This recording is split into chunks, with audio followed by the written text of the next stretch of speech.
Hello everyone, I am Kavya Shah, a student of St. Kabir School, Nabarangpura, Gujarat. I am currently working in the Bal Janagra project under the topic of waste management of materials. Today I will be interviewing a few people regarding the concept of textile waste and their management.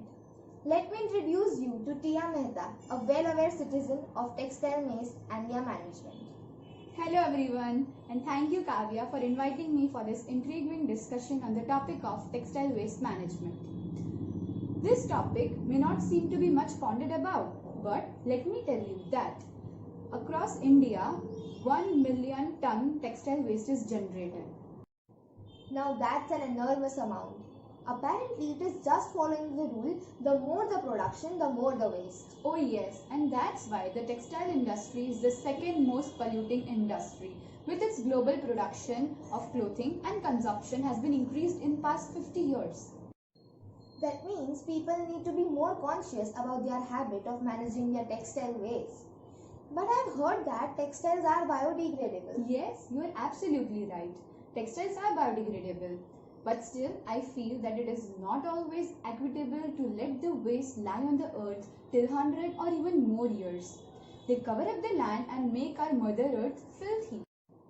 Yeah, that's also true. But are there any kind of textile waste rather than the finished products of fabrics or garments, you can say? Yes, I was actually coming to that point. Textile waste cannot just be the only ordinary scraps or any old-fashioned dress. Instead, it comprises of waste of materials like acrylic, melamine and several other kinds of plastic too, which can be termed as the pre-consumer textile waste.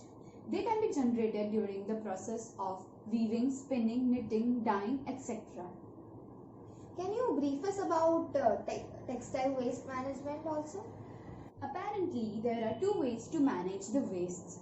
Talking about the first one, we can make certain changes in the process to at least stop the pre-consumer wastes. One of them is to filter the wastewater generated in making of the fabrics.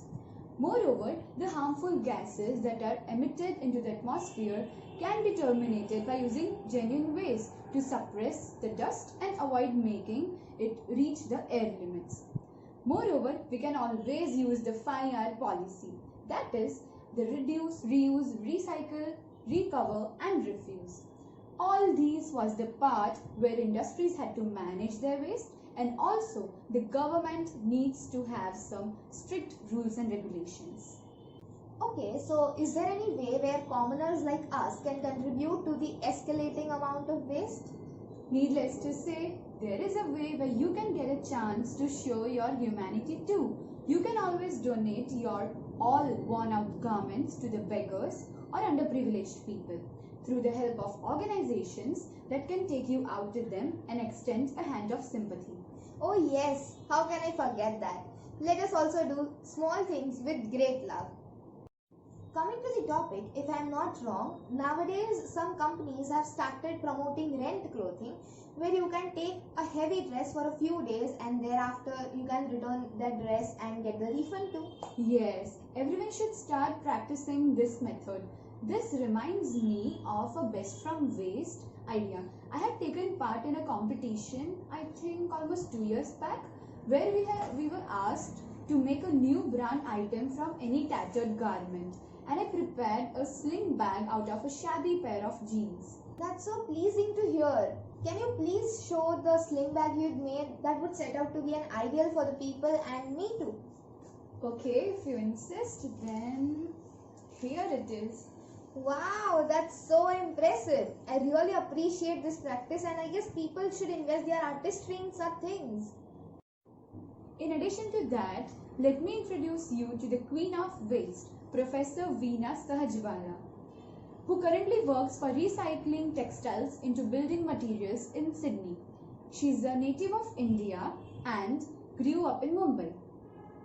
She is a very well known to industrial heartland of India. She has invented the green steel technique. It uses shredded rubber tires to make the iron needed for steel. Professor Veena and her team invented a method that captures the molecular properties from discarded items and turns them into building panels. Wow, that's so great. We look forward to such material scientists to practice this method. And that brings us to the end of this enlightening questionnaire.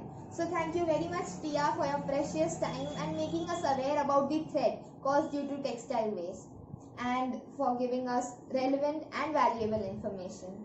It was my pleasure. Hello everyone, I'm Hiya Bhimani from class 8B, currently studying in St. Kabir School, Navrangpura, Gujarat, and I'm working on the Bala Janagra project. Today I'll be interviewing one of my relatives who is well aware about the issue waste management.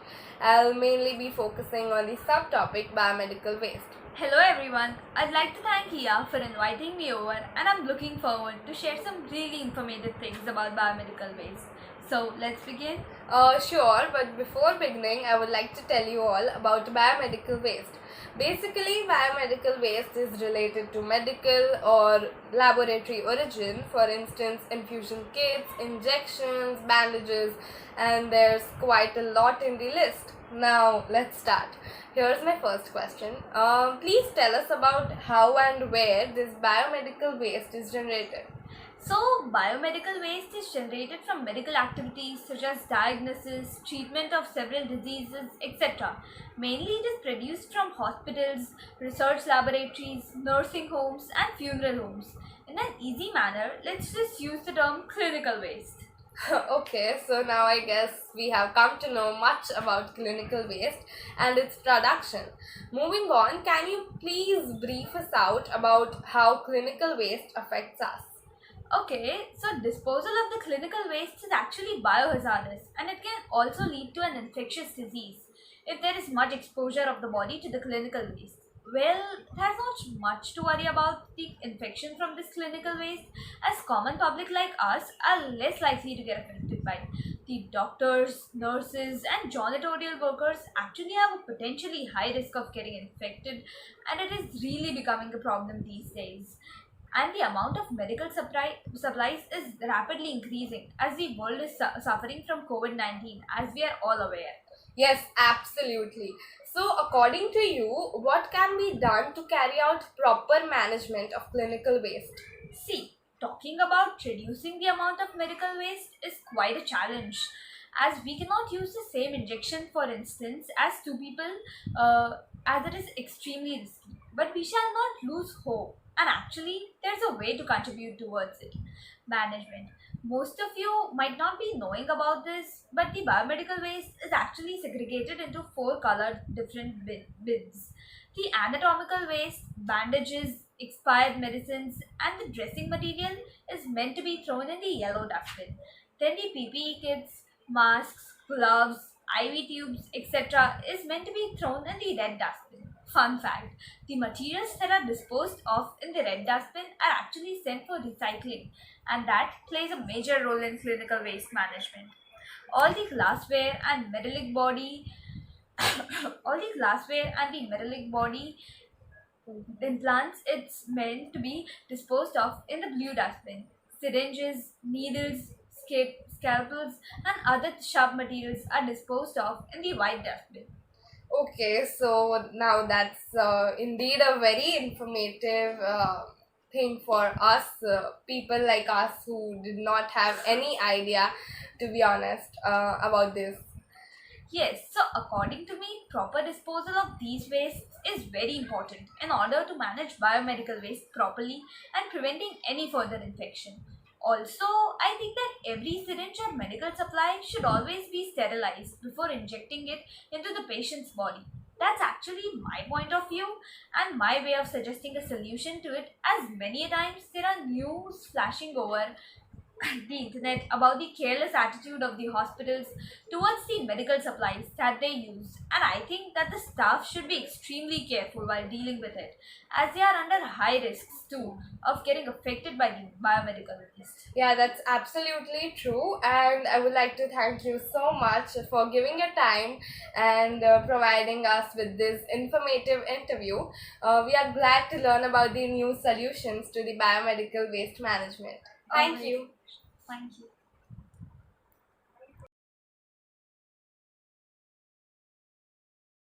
Hello everyone, I am Shikhar Jain studying at Sant Kabir School, Ahmedabad, and I am and I am currently participated in the Balajan Graha project.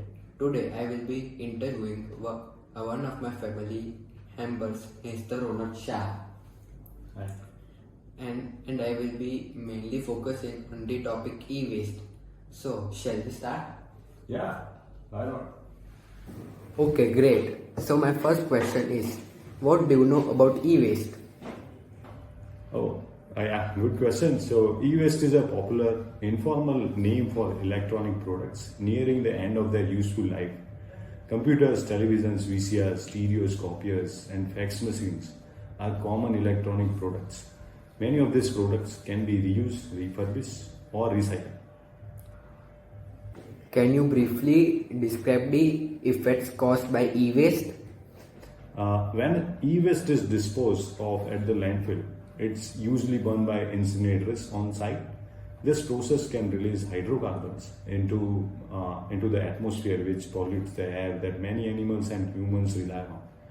Furthermore, these hydrocarbons can contribute to greenhouse gas effect, which many scientists think is a leading contributor to global warming. E-waste that is improperly disposed of by residents or business also leads to toxin entering groundwaters. This groundwater is what underlies many surface streams, rivers, ponds, and lakes. Many animals rely on these channels of water for nourishment. Thus, this toxin can make these animals sick and cause imbalances in the planetary ecosystem. E-waste can also impact humans that rely on this water. So, as you have described the effects, can you give some solutions too? Yeah, sure. So I think the most effective way is recycling. More consumers need to get into the habit of their use electronics to an experience form that can be disassembled. They can also go to companies that recycle them properly.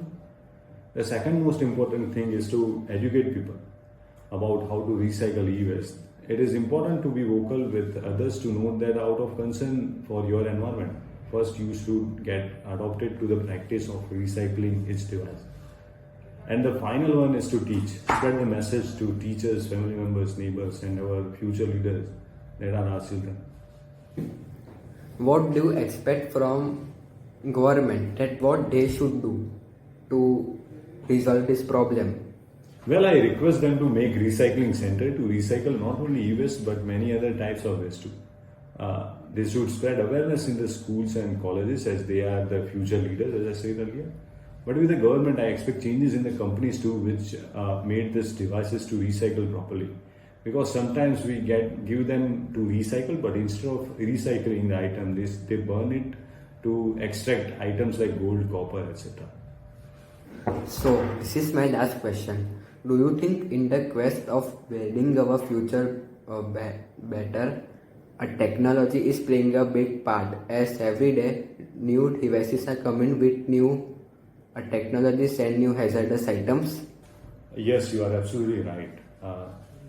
Updates in the technology plays a big part in this e-waste problem, as you say. I have seen like so many companies are making so many devices. Every quarter they launch some new phones and some new PCs or anything like that. I believe that is here we have to play some vital role in deciding whether we want this item or not. I would request everyone to go through the 4 R's of e-waste problem. What are the 4 R's? One is reduce, reuse, repair, and recycle. So we have to first of all identify whether we need this item or not. If you feel that I don't need this device, then don't purchase it. That is a part of reduce.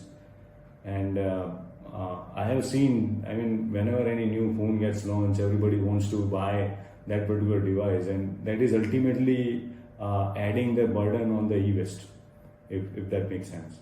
So I would definitely want again, government to emphasize on these policies to make something very stronger to reduce the e-waste problem. And that's pretty much of it.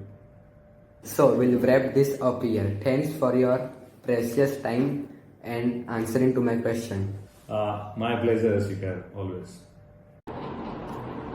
Today we have Mr. Dhruv Ruparelia with us for the interview, and today we are having this interview for a Balajanagra project. Question 1.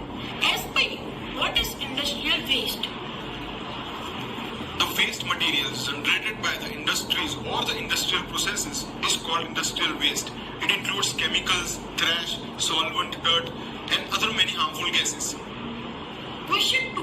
Have you noticed this problem in your city?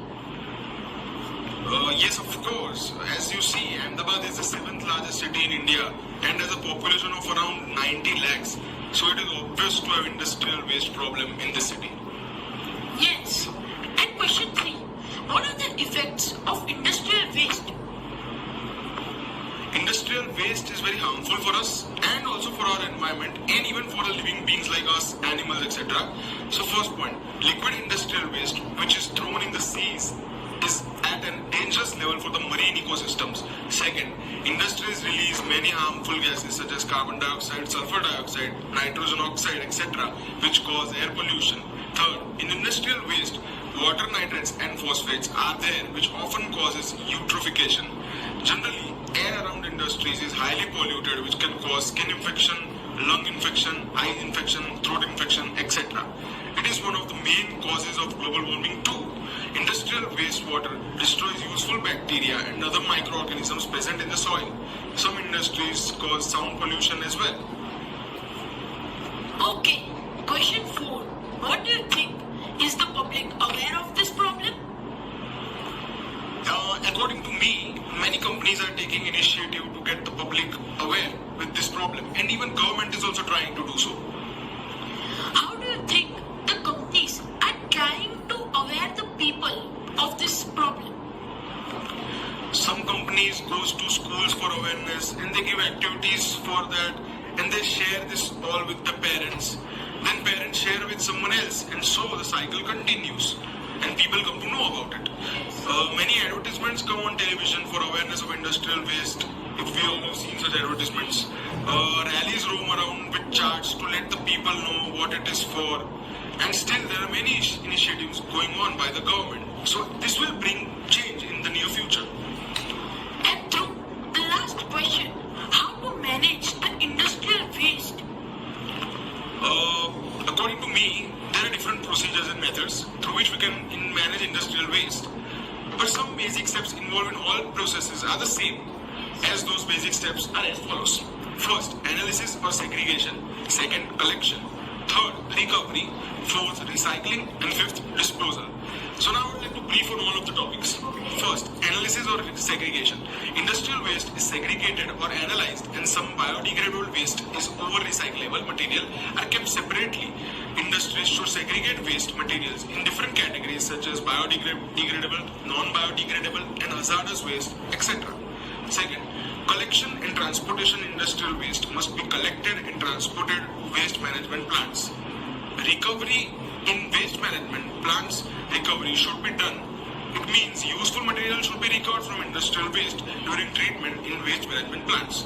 Recycling and disposal. If during recovery we get any useful materials, then recycling should be done and disposal should be done of waste and harmful materials.